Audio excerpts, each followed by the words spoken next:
کیا سعی کرنے والا بی بی ہاجرہ کی یاد دل سے نکال سکتا ہے؟ کیا رمی کرنے والا خلیل اللہ کی یاد دل سے نکال سکتا ہے؟ ارے یہ کیا اسی لیے گیا کہ سب کو یاد آئے کہ میرے خلیل نے کیا کیا, اس کی زوجہ نے کیا کیا, اس خاندان نے کیسی قربانیاں دی. آج بکرا کاٹتے ہیں, گائیں کاٹتے ہیں, بوٹیاں بھی ہم کھا جاتے ہیں, لیکن جناب اس قربانی کو تو یاد کریں کہ ادھر تو بچہ ذبح کرنے کا حکم تھا اور خلیل اللہ کی اس یاد کو آج ہم یاد کر رہے ہیں. تو سبحان اللہ, یہ تمام باتیں ہمیں بتا رہی ہیں کہ اگر آج بھی کوئی اولیاء کرام کا, صحابہ کرام کا, سرکار دو عالم علیہ الصلوۃ والسلام کی یاد میں کوئی دن مناتے ہیں, کوئی پروگرام کرتے ہیں, ان کا ذکر کرتے ہیں, تو اس میں کوئی قباحت نہیں. یہ حج پورا ہے ہی اللہ والوں کی یاد. اور سبحان اللہ, میں اپنی بہنوں سے بھی ایک بات کر لوں کہ ماں کی ادا تھی نا صفا مروہ, ہے تو عورت کی ادا, مگر میلین اخدرین میں عورت کو دوڑنے سے منع کر دیا. سمجھ رہے ہیں بات, کہ گرین لائٹس میں مرد دوڑیں گے, عورتیں نہیں دوڑیں گی, حالانکہ وہاں تو عورت دوڑی تھی. What is the logic behind this, کیا وجہ ہے؟ سبحان اللہ, دیکھیں کتنا پاکیزہ دین ہے ہمارا. شریعت کو یہ پسند نہیں ہے کہ چونکہ مرد چل رہے ہیں اور عورتیں بھی ساتھ چل رہی ہیں, اگر عورتیں مردوں کے ساتھ دوڑیں گی تو ان کے پردے کے معاملات, ان کے جسم کی حیت ایسی ہے کہ وہ دوسروں پر ظاہر ہوگی. تو پردہ اتنا مطلوب ہے کہ صفا مروہ کے درمیان, حالانکہ دوڑی ماں تھی, عورتوں کو منع کر دیا گیا کہ آپ نارمل چال سے چلیں گی, مرد دوڑیں گے. یہ میرا اور آپ کا دین ہے. یہ میری بہنوں کو کیا ہو جاتا ہے کہ میلین اخدرین کے سامنے تو نارمل چال سے چل رہی ہیں, اور جناب وہیں مکے میں شاپنگ سینٹر میں, مدینے میں شاپنگ سینٹر میں بعض اوقات بے پردہ, چلے وہاں پردہ کر بھی لیا تو پھر یہاں آ کے کیوں بے پردگی والے معاملات کرتی ہیں. سیکھیں اس اسلام کے اس حکم سے کہ اسلام کو کتنا پسند ہے کہ عورتیں جو ہیں وہ مردوں سے اختلاط نہ کریں, بے پردگی نہ ہو, اپنے معاملات کو جو شریعت نے پردے کا حکم دیا ہے اس کو فالو کریں. بہرحال اب کعبہ تعمیر ہو گیا. حضرت ابراہیم کو حکم ہوا کہ اے ابراہیم لوگوں کو بلاؤ. حضرت ابراہیم علیہ السلام نے کہا یا اللہ, مکے میں تو پبلک تھی نہیں نا, میری آواز کیسے پہنچے گی؟ اب میرا بیان اس وقت کراچی میں ہو رہا ہے, لیکن مجھے امید ہے دنیا کے کئی ملکوں میں لوگ سن رہے ہیں کیونکہ یہ لائیو جا رہا ہے. اگر حضرت ابراہیم کے زمانے میں تو کوئی سیٹلائٹ نہیں تھی, آپ جبل ابو قبیس پر, یہ جو بالکل صفا کے ساتھ پہاڑ ہے, آپ اس پر چڑھ گئے. اللہ نے فرمایا اے ابراہیم تمہارا کام آواز لگانا ہے, ہمارا کام آواز پہنچانا ہے. یہ کیسا روحانی سیٹلائٹ تھا. حضرت ابراہیم نے آواز لگائی. حدیثوں کے یہ الفاظ ہیں, اس وقت دنیا میں جتنے لوگ تھے all around the world, سب تک حضرت ابراہیم کی آواز پہنچی. آپ نے کہا ہے لوگوں اللہ کے گھر کی طرف آؤ, حج کرو. آپ کی آواز صرف انسانوں نے نہ سنی, جنات نے سنی, چرند و پرندے سنی, ماں کے پیٹ میں جو بچے تھے انہوں نے سنی, عالم ارواح میں روحوں نے سنی. سبحان اللہ, روایت کے الفاظ ہیں, اس وقت جس نے جواب دیا, جس نے اس کی جواب میں لبیک کہا, سبحان اللہ, جس نے ایک بار لبیک کہا وہ ایک بار حج کرے گا. 2 بار جس کی روح نے اس وقت جواب دیا وہ 2 بار, جس نے 3 بار لبیک پڑھا تھا وہ 3 بار, جتنی بار اس وقت لبیک جس نے کہا تھا, جس کی روح نے لبیک کہا تھا, وہ اتنی بار حج کو جائے گا. سبحان اللہ. اے حاجیوں تمہیں مبارک ہو. یہاں بھی بہت سارے حاجی موجود ہیں, مجھے بعد میں بھی سننے والے سنیں گے. اگر آپ نے حج کیا ہے یا حج کو جا رہے ہیں, یو آر سو لکی. اللہ کا ہم پر کتنا بڑا احسان ہے کہ ہزاروں سال پہلے اللہ نے ہماری روح کو یہ موقع دیا کہ حضرت ابراہیم کی پکار پر ہم نے لبیک کہا تھا. سبحان اللہ. جب بھی کہتے ہیں نا یہ بڑے کرم کے ہیں فیصلے, یہ بڑے نصیب کی بات ہے. اب کعبہ تعمیر ہو گیا. سبحان اللہ. تو یہ حضرت ابراہیم کے کارنامے ہیں, یہ آپ کی آل کی سبحان اللہ کیا کمال کی سیرت ہے. اچھا, اب حضرت ابراہیم, حضرت اسماعیل کے بارے میں حکم ہوتا ہے 7 سال کی عمر, ایک روایت کے مطابق, ٹھیک ہے. خواب میں آپ کو کہا جاتا ہے آپ نے 3 راتوں تک مسلسل خواب دیکھا کہ اپنے بیٹے کو ذبح کرو. اگین ذرا سمجھیے گا, قربانی کا لیول.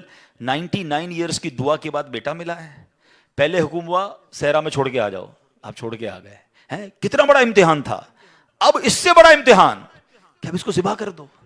اچھا, اب یہ بھی چلیں, آج آپ کو بہت خوبصورت بات سننے کو ملے گی کہ آپ کو جب 8 ذوالحجہ کی آپ نے خواب دیکھا نا, تو آپ کنفیوز رہے کہ یہ شیطان کی طرف سے یا اللہ کی طرف سے خواب ہے. تو یہ جو سوچ بچار ہے نا, سوچ بچار کو کہتے ہیں ترویہ. تو جو 8 ذوالحجہ کا دن ہے اس کو یوم الترویہ کہا جاتا ہے. اس کی وجہ یہ ہے, ایک بار پھر خواب آیا تو آپ نے یقین کر لیا کہ یہ اللہ کی طرف سے حکم ہے. تو اس لیے 9 ذوالحجہ کو کیا کہا جاتا ہے؟ یوم عرفہ. عرفات کہتے ہیں پہچان کا دن. آپ کو یقین ہو گیا کہ یہ خواب اللہ کی طرف سے ہے. اور 10 ذوالحجہ کو آپ ذبح کرنے کو چلے تو یوم النحر کہا جاتا ہے, ذبح کا دن. یہ ایکچولی یوم ترویہ, یوم عرفہ اور یوم النحر یہ حضرت ابراہیم کی کیفیات تھیں. 8 ذوالحجہ کو خواب نے بتایا کہ یہ کنفیوز تھے, ہیزیٹیٹ تھے, اللہ کی طرف سے شیطان کی طرف, سوچو بچار ہیں, کنفیوز کا لفظ واپس لیتا ہوں, سوچ بچار میں ہے. تو اس کا مطلب کیا ہوا کہ یہ یوم ترویہ تھا. عرفہ والے دن آپ کو یقین ہو گیا اللہ کی طرف سے, تو اب آپ نے اس کو یوم عرفہ, اور پھر جس دن ذبح کرنے چلے تو یوم النحر. اچھا, اب آپ نے کمال یہ کیا کہ جب آپ کو یقین ہو گیا نا, آپ نے اپنے بیٹے سے بھی پوچھ لیا کہ بیٹا مجھے اس طرح خواب آیا ہے, تم کیا کہتے ہو؟ 7 سال کا بیٹا ہے, ایک روایت کے مطابق ان کی 10 سال عمر ہے. اللہ اکبر, وہ بیٹا بھی کیسا ہے. جب آپ نے بیٹے سے پوچھا تو بیٹا کہتا ہے ابو جی یا بنیا انی ارا فی المنامی, قرآن میں یہ الفاظ موجود ہیں, انی اذبحک فانظر ماذا ترا, اے میرے بیٹے میں نے خواب میں دیکھا کہ میں تجھے ذبح کر رہا ہوں, تیری کیا رائے ہے؟ ہائے ہائے, بیٹا کیا کہتا ہے؟ یا ابت افعل ما تؤمر, اے والد صاحب کیجئے جس بات کا آپ کو حکم دیا جا رہا ہے. ستجدونی انشاء اللہ من الصابرین, خدا نے چاہا تو قریب ہے آپ مجھے صابر پائیں گے, صبر والا پائیں گے. اللہ اکبر. اور ایسا ہی ہوا, آپ اپنے بیٹے کو لے کے جا رہے ہیں, آپ نے اپنی بیوی ہاجرہ کو کہا اس کو تیار کر دو میں کہیں لے جا رہا ہوں, بتایا نہیں ماں کو, انہوں نے بڑا تیار کیا ان کو. آگے گئے تو اب شیطان اتنی بڑی قربانی کو کیسے ہضم کرتا, فوراً گیا بی بی ہاجرہ کے پاس, اے ہاجرہ پتہ ہے تمہارے شوہر کہاں جا رہے ہیں آپ کے بیٹے کو لے کر, کہاں جا رہے ہیں؟ کہا ذبح کرنے جا رہے ہیں. کہا نہیں وہ تو کسی سے ملانے لے جا رہے ہیں, تیار کر کے لے گئے. کہ نہیں وہ ذبح کرنے جا رہے ہیں. کہ باپ بھی بیٹے کو ذبح کرتا ہے؟ بی بی ہاجرہ کہتی ہیں. اب شیطان کہتا ہے کہ ہاں اس لیے کر رہے ہیں کہ اللہ کا حکم ہے. کہا اللہ کا حکم ہے, پھر ٹھیک ہے میں راضی ہوں. ہائے ہائے ہائے, رب کا حکم ہے نا. کیسی ماں تھی, کہتی پھر میں راضی ہوں. شیطان کا ادھر بس چلا نہیں, حضرت اسماعیل کے پاس پہنچ گئے. کہا اے بیٹے تمہیں پتا تمہارے ابو کہاں لے جا رہے ہیں؟ کہا ابو کہیں لے جا رہے ہیں مجھے. کہا تمہیں ذبح کرنے لے جا رہے ہیں؟ کہا کوئی باپ بھی بیٹے کو ذبح کرتا ہے؟ کہا ہاں اللہ کا حکم ہے. کہا اللہ کا حکم ہے پھر میں بھی راضی ہوں. سبحان اللہ. اب جب حضرت اسماعیل نے حضرت ابراہیم کو پتہ کیا کہا کہ والد صاحب اب آپ ذبح کرنے لگے نا, 2-3 میری گزارشات ہیں, ذرا مجھے اچھے طریقے سے باندھ دیجیے گا, کہ ایسا نہ ہو کہ جب مجھے آپ ذبح کریں تو میں زیادہ تڑپوں تو میرے خون کے چھینٹے آپ کے کپڑوں پر گریں گے تو آپ کے کپڑے خراب ہو جائیں گے. چھری کو ذرا تیز کر لیجیے گا تاکہ مجھے تکلیف کم ہو. مجھے الٹا لٹا کے ذبح کیجیے گا تاکہ آپ میرا چہرہ نہیں دیکھ سکیں گے. اور ہاں یہ جو میرا کرتا ہے نا میری ماں کو دے دیجیے گا تاکہ اس کو بیچاری کو تسلی ہو جائے. کیا دنیا نے ایسی قربانی دیکھی ہے؟ اب سنو, حضرت ابراہیم نے بالکل ویسا ہی کیا. آپ کو باندھ بھی دیا, آپ کو لٹا بھی دیا, اور آپ نے چھری چلا بھی دی. ابھی حضرت ابراہیم کا واقعہ سنا تھا نا کہ آگ کا کام جلانا ہے, اللہ چاہے تو نہیں جلائے گی. چھری کا کام کاٹنا ہے, اللہ چاہے تو چھری نے کام نہیں کرنا نا. آپ نے اپنا کام پورا کر دیا, وہ تو کر چکے جو کرنی بشر کی ہے. مگر پھر کیا ہوا, سبحان اللہ, یہ امتحان ختم ہوا اور اب آسمان سے آواز آئی. حضرت ابراہیم بالکل اوپر بیٹھے ہیں اور چھری چلا رہے ہیں, تو اوپر سے آواز آئی, سبحان اللہ, اللہ اکبر اللہ اکبر. آپ نے جب سر اٹھایا تو دیکھا جبریل امین جنت سے مینڈھا دمبا لے کر آ رہے ہیں. تو آپ سمجھ گئے میرے امتحان کا وقت پورا ہو گیا ہے. بے شاختہ آپ کی زبان سے نکلا لا الہ الا اللہ واللہ اکبر. تو حضرت اسماعیل تو نیچے لیٹے ہوئے تھے, وہ بھی سمجھ گئے کہ لگتا ہے ہمارا امتحان پورا ہو گیا. وہ کہتے ہیں اللہ اکبر وللہ الحمد. یہ جو عید والے دن تسبیح پڑھتے ہیں نا, کیا یونیک تسبیح ہے, کیا یونیک تکبیر ہے. کن 3 شخصیتوں کی زبان سے نکلا ہے. پہلا پارٹ حضرت جبریل کی آواز میں, is the middle part of that تکبیر, حضرت ابراہیم نے ادا کیا ہے, اور آخری حصہ ہے حضرت اسماعیل کی زبانی. ذرا سوچو تو صحیح کیسا منظر ہوگا. ذرا مل کے تکبیر پڑھیں اور اس منظر کو یاد کریں. اللہ اکبر اللہ اکبر لا الہ الا اللہ واللہ اکبر اللہ اکبر وللہ الحمد.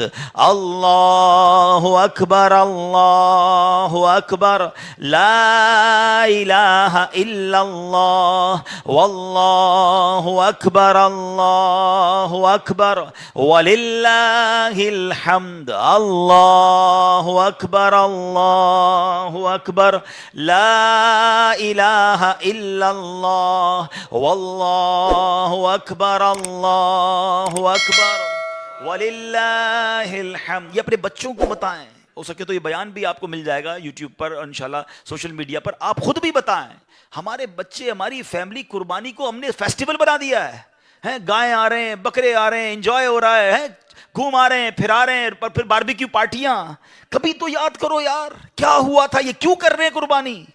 یہ کیسی قربانی کی داستان ہے؟ کب کب بتائیں گے ہم؟ کب اس کو سوچے تو صحیح. ہمیں خدا کی قسم ایک بار ان کو ہمیں زندگی میں اگر ہمیں بھی یہ کہہ دیا جائے کہ چلو ہر سال نہیں، زندگی میں ایک بار آپ بھی اپنا اپنا ایک بچہ ذبح کرو، کیا حال ہوگا؟ کتنی بڑی آسانی. بکرے کاٹو، گائیں کاٹو، خود ہی کھاؤ، انجوائے کرو. شریعت نے کتنا آسانی کر دی ہم پر. لیکن اس قربانی کو تو یاد کریں نا. اور پھر اس سے سیکھنے کو کیا ملا؟ کہ یہ وہ لوگ تھے کہ جن کی ان واقعات کو پڑھ کر کبھی تو احساس ہو یار کہ کبھی مال کی قربانی دینی پڑے تو میں حاضر، کبھی وقت کی قربانی دینی پڑے تو میں حاضر، کبھی اپنی خواہشات کی، اپنی ڈیزائرز کی قربانی دینی پڑے تو میں اللہ کے لیے دوں گا. اور اللہ وہ دن لائے جب جان کی قربانی دینی پڑے، تم بھی اب پیچھے نہ ہٹے کہ یا اللہ جان بھی تیری ہے، تو نہیں تو دی نا جان، اے اللہ میں راضی. اللہ وہ جذبہ عطا فرمائے. کچھ حج پر جا رہے ہوں گے، قربانی تو سارے ہی کریں گے نا. چاہے حج پر جاؤ تو وہ قربانی یاد رکھنا کہ اپنے بیٹے کو چھوڑ کر آ گئے تھے، کعبہ بنایا، کیسے قربانیاں ہیں وہ، اللہ نے کیسی یادیں باقی رکھی ہیں اس فیملی کی اور اس خاندان کی. اور جب قربانی کریں تو وہ یاد کریں کہ بیٹا ذبح کرنے چلے تھے. اللہ کرے کہ حضرت ابراہیم علیہ الصلوۃ والسلام کے صدقے ہمیں توکل نصیب ہو جائے، ہمیں اس کی راہ میں قربانی کا جذبہ نصیب ہو جائے. اللہ نے انہیں دوست بنایا، اللہ ان کے صدقے ہمیں بھی اپنا پسندیدہ بنانے، ہمیں بھی دین متین کی خاطر کچھ کرنے کا جذبہ عطا فرمائے. کیا خوبصورت شخصیت ہیں. تربت حضرت ابراہیم پر اللہ، تربت حضرت اسماعیل پر، تربت حضرت بی بی ہاجرہ پر کروڑوں رحمتوں کی بارش نازل فرمائے، ان کے صدقے ہماری مغفرت فرمائے. تو آج الحمدللہ اس پروگرام میں کچھ یہی میسج دینے حاضر ہوئے تھے. دعوت اسلامی کے مدنی ماحول میں، نیک ماحول میں اس طرح کی باتیں سکھائی جاتی ہیں. مدنی چینل دیکھیں، دعوت اسلامی کے سوشل میڈیا اکاؤنٹس کو فالو کریں. اس طرح کے پازیٹیو بیان سنتے رہیں گے تو ہمارا دل بھی بدلے گا، ہماری فیملی، ہمارے بچوں کو بھی انشاءاللہ سیکھنے کو ملے گا. اور ہو سکے تو ہر جمعرات دعوت اسلامی کے مرکز فیضان مدینہ میں ہونے والے اجتماع میں تشریف لائیں. اللہ پاک آپ سب کا جمع ہونا، صاحب خانہ کے اس انتظام کو کرنا بھی اپنے دربار میں قبول فرمائے. آمین بجاہ النبی الامین صلی اللہ علیہ وسلم.